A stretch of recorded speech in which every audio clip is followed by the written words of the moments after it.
Everyone in the Chicago Chess Club burst into laughter when a quiet black janitor stepped forward and challenged the arrogant Grandmaster to one match. They thought it would be over in seconds. But what happened next silenced the entire room. If this already made your blood boil, hit like and subscribe right now, because stories like this are still happening, and the world needs to hear them. The Chicago Chess Club was the kind of place where men in suits whisper about strategy and intellect, not sweat and survival. Polished marble floors, crystal chandeliers, and white-gloved waiters serving espresso to men who never looked twice at the ones cleaning after them. Every morning, Deshaun, the black janitor in his 50s, pushed his mop across that marble, invisible to everyone who thought intelligence came with a price tag. His dark hands carried scars from work, not from war, but you'd never guess the kind of battles he'd already fought in silence. That morning, a new Grandmaster arrived. Brandon, a young white champion from Boston with more arrogance than experience. His name echoed through the hall like a celebrity entering a theater.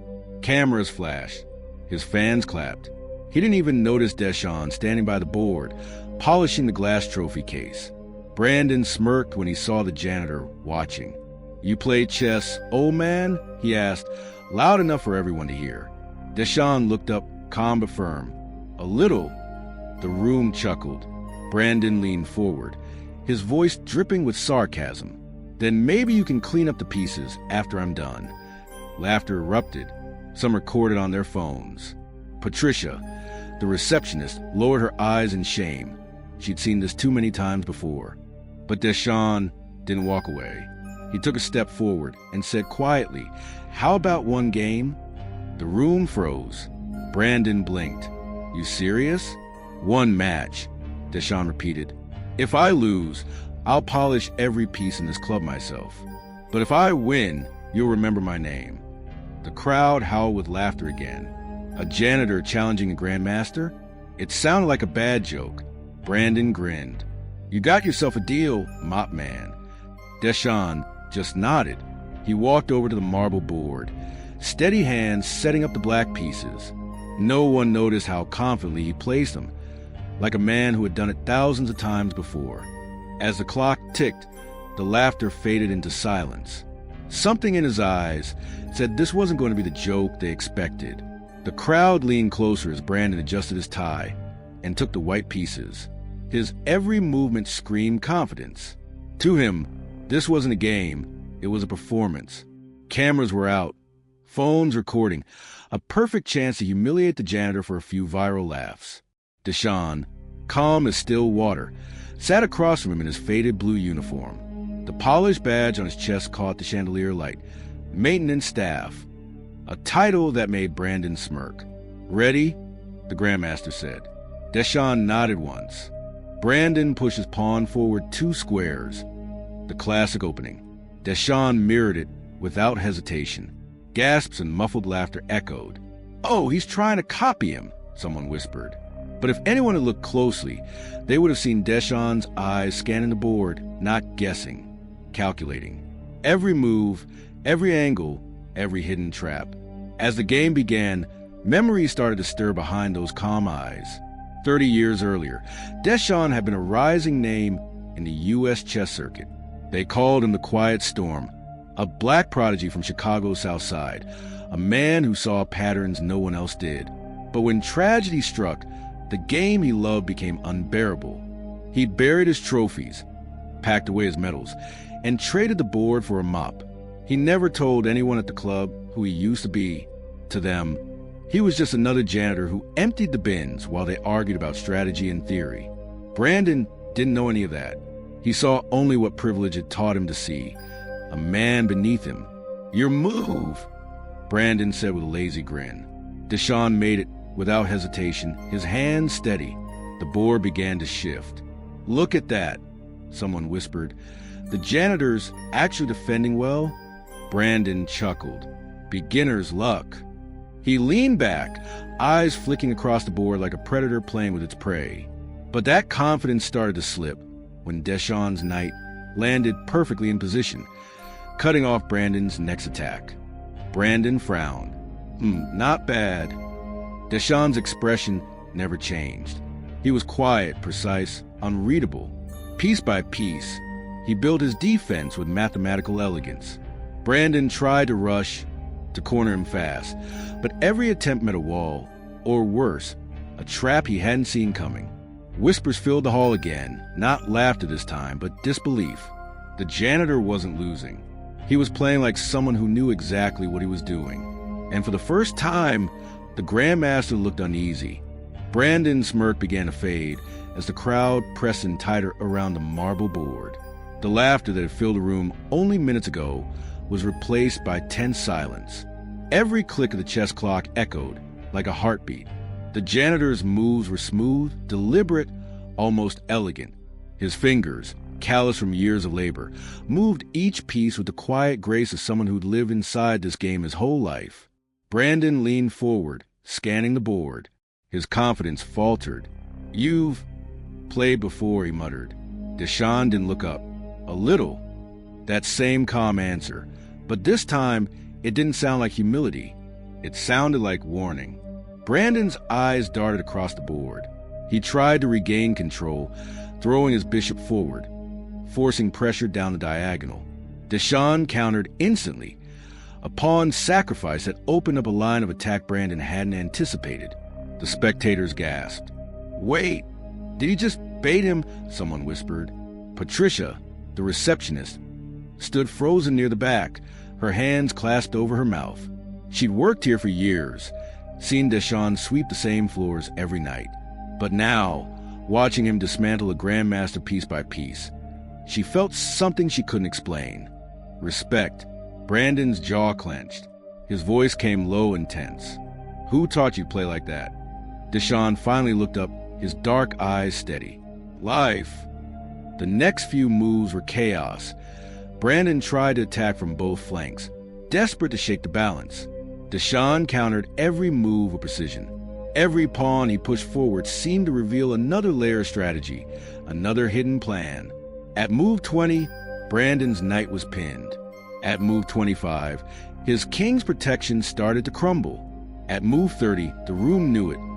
The Grandmaster was in trouble. People stopped recording. They were just watching. Brandon rubbed his temple, trying to hide his frustration. "You set me up," he muttered. "This was a trap." Deshawn leaned back slightly, his voice calm and even. "No, son." He walked into one. The crowd erupted in a quiet wave of awe. Even Brandon's own students were whispering now, confused, amazed, humbled. Deshawn's rook slid across the board with a soft click, locking the Grandmaster's king into a tight corner. Patricia whispered under her breath, "He's about to win." And in that moment, for the first time, the man everyone overlooked became the only one they could see. If this happened right in front of you, what would you do? Tell me in the comments. I read every one. And if you want justice as much as I do, hit subscribe. The air inside the club was so quiet you could hear the chess clock ticking. Brandon stared at the board like it had betrayed him. His once perfect position was collapsing, piece by piece, under the janitor's calm assault.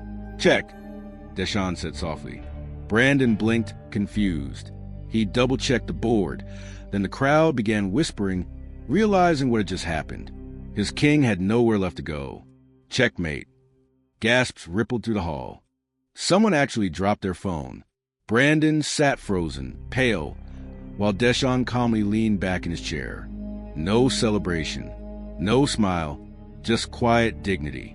The same people who'd laughed minutes ago were now silent, eyes wide with disbelief. The janitor hadn't just won. He dismantled a Grandmaster in front of everyone. Patricia was the first to clap, tears glistening in her eyes. One by one, others followed. Within seconds, the hall erupted in applause. Brandon pushed back his chair, standing abruptly. "Who are you?" he demanded. Deshawn looked at him, his voice steady. "Just someone you didn't bother to see." The club director, Mr. Harrison, rushed forward, stunned. "That was extraordinary. Sir, may I ask your name?" "Deshawn Carter." The name rang a bell with one of the older members. "Wait, Carter? As an international master Carter? The one who won the Chicago Open back in the 90s. The crowd murmured. Phones came out again, This time to search. Within seconds, someone shouted, "He's right. That's him. He disappeared after 93. Brandon's mouth fell open. You used to be one of the top players in the country." Deshaun nodded quietly. "Used to be. But why would you be mopping floors?" Brandon stammered. Deshaun's eyes darkened. "Because sometimes life humbles you in ways you don't see coming." He stood, straightening his worn uniform. "Now, if you'll excuse me, I've got floors to clean." The crowd parted for him as he walked away, head held high. No victory speech, no gloating, just silent power, the kind that makes even the arrogant bow their heads. And as Deshaun disappeared down the hall, Brandon finally realized what real mastery looked like, not just in chess, but in life. The next morning, the story had already spread beyond the Chicago Chess Club.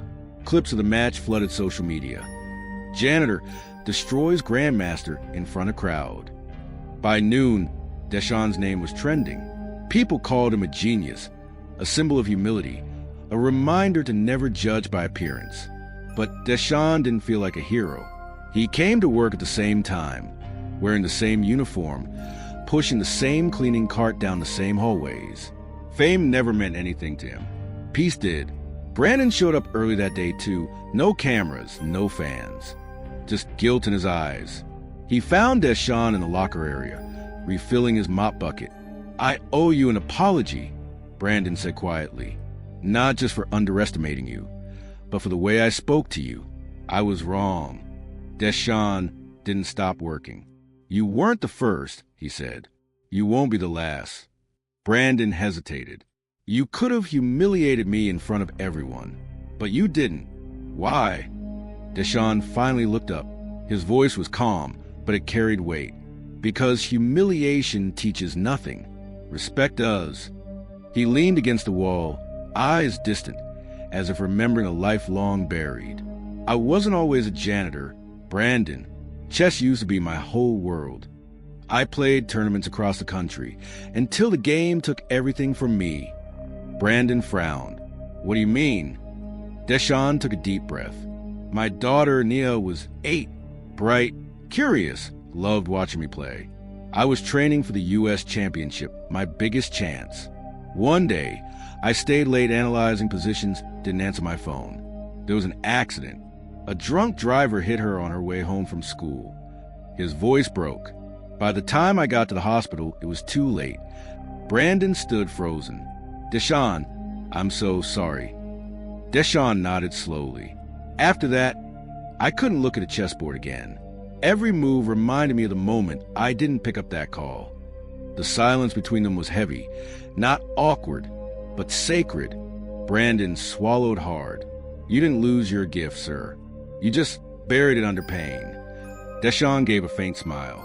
"Maybe, but some things are better left buried until they find purpose again." A week later, Mr. Harrison, the club director, approached Deshaun with an unexpected proposal. "We have a junior program starting next month," he said. "Local kids from the South Side. They could really use someone like you to guide them." Deshaun frowned. "I'm not a teacher." Harrison smiled gently. "Maybe not yet, but you taught this entire club something we'll never forget." After a long pause, Deshaun agreed.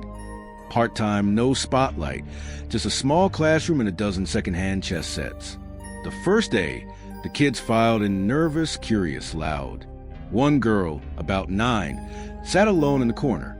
A black girl with braided hair and eyes full of doubt. Her name was Destiny. Deshaun knelt beside her.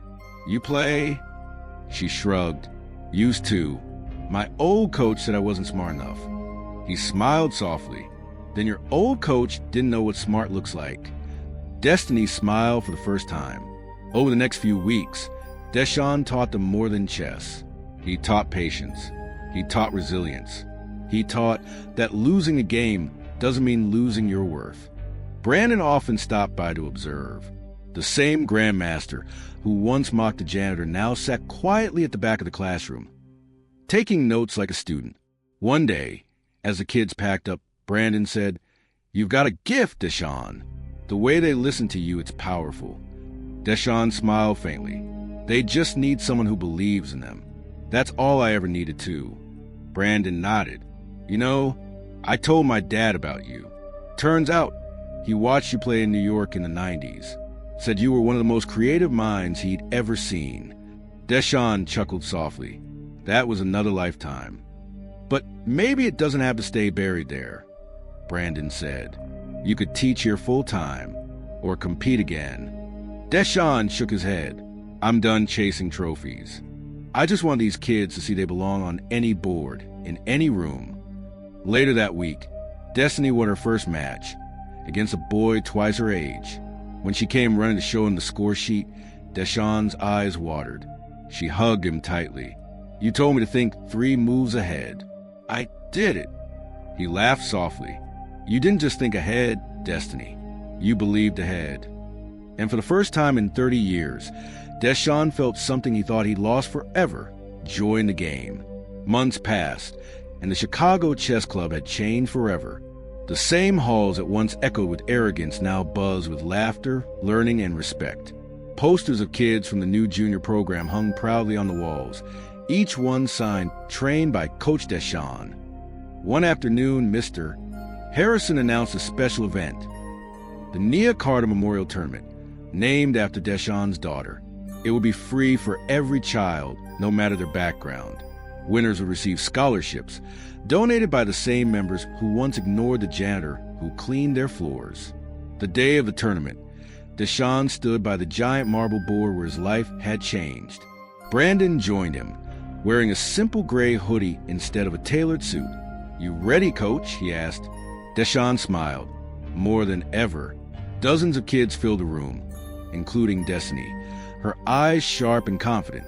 When she sat down for her first match, Deshaun saw a reflection of his younger self, fearless and full of heart. Throughout the tournament, he walked among the players, offering quiet encouragement. Breathe before you move, he whispered to one boy. Focus on what's still possible, not what you've lost, he told another. When the final round ended, Destiny had finished in second place, just behind a shy 7-year-old boy from the South Side who'd only been playing for 3 months. Deshaun lifted both their hands into the air. Today, there are no losers here, just learners. The room erupted in applause. Parents cried. The kids cheered. And Brandon stepped forward with a microphone. There's something I need to say, he began. He looked at Deshaun with genuine emotion. This man taught me that talent without humility means nothing. I came here to be the best player in the room, but he showed me how to be a better person instead. The audience stood, clapping. Deshaun spoke softly into the mic. Life isn't about titles or trophies. It's about how many people you lift up while you're here. My daughter didn't get to grow up, but through every child in this room, her spirit lives on. He paused, emotion trembling in his voice. Never judge someone by their uniform. Greatness wears many faces. The crowd rose to its feet. Tears, applause, and pride filled the hall. If you believe this should never happen again, share this now. And to my USA, UK, and Canadian viewers, your voice is power. Use it.